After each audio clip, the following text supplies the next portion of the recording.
Dans cette suite de vidéos, on va voir comment faire un site e-commerce spécialisé dans la restauration. Alors on a un bandeau avec les différentes catégories de produits qu'on retrouve ici.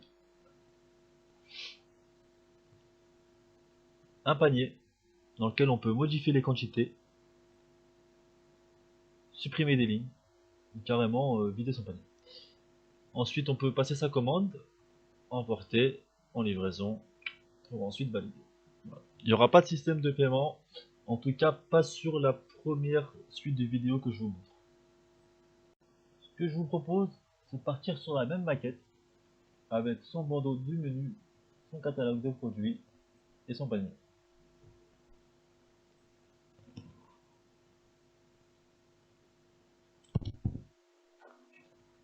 Alors, on a une div top qui correspond au bandeau du haut, dans laquelle je rajoute une div menu.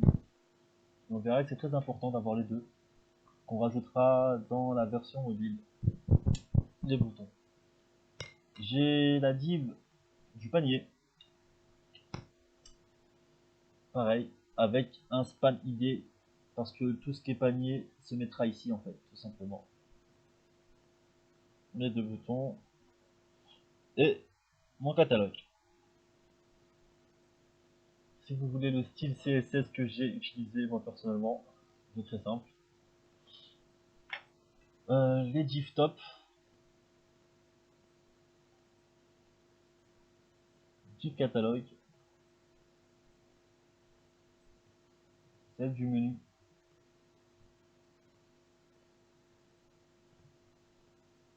celle du panier. Pour ce qui est de la version mobile, moi j'ai choisi la méthode qui me paraissait la plus simple, mais il en existe beaucoup. Moi j'ai juste fait des scripts en fait qui interrogent la taille de l'écran.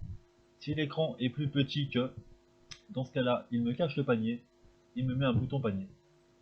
Il me cache le menu et il me met un bouton menu. Et si la taille de l'écran est plus grand que, moi j'ai choisi 800 par rapport au smartphone d'aujourd'hui. Donc si l'écran est plus grand que 800, il me met les diffs côte à côte et il me fait supprimer les boutons que j'ai pas besoin. Voilà. Donc je vais mettre à jour les deux pages que j'ai avec les différents scripts pour cacher ou afficher les boutons,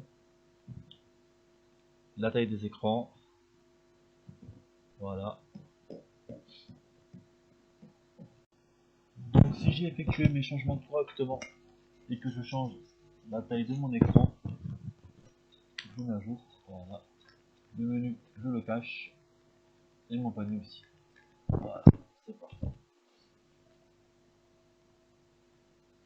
J'actualise encore une fois et tout va bien. On va rentrer dans le vif du sujet en passant à la partie PHP. Alors, je pars du principe que vous avez déjà fait vos tables de produits et vos catégories. Donc on va voir comment on les affiche ici, comment on affiche aussi les catégories là, et comment se fait la connexion entre eux.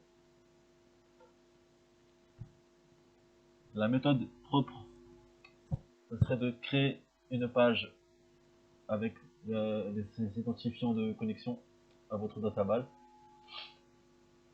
pour ensuite faire un include, un get menu et un select en fonction du get menu. Voilà. Ensuite, on prépare tout ça, hop là, et on fait un for each avec tous nos produits. Donc, on affichera le nom, l'image, le prix, mais on va pas servir de ça pour le panier, on va servir des types item. Donc la quantité qui sera toujours 1, le nom qui sera en relation avec l'idée et le prix qui sera toujours en relation avec l'idée. Pour éviter justement que quelqu'un modifie le prix, il devra toujours interroger la base de données. Et bien sûr le bouton ajouter. Donc maintenant il faut nous créer notre get menu. Donc je vais dans la div menu, voilà. Je passe à la méthode très sale, la méthode forbidden, qui serait de mettre ces identifiants de connexion directement sur la page. Mais comme ça, vous voyez les deux. Ensuite, on fait un select distinct catégorie. Comme ça, les catégories ne se reproduisent pas à l'infini dans notre monde. Donc voilà, moi j'ai choisi de supprimer certaines catégories que je ne peux pas voir afficher. Simplement, voilà. Hop. Et mon écho, il est là.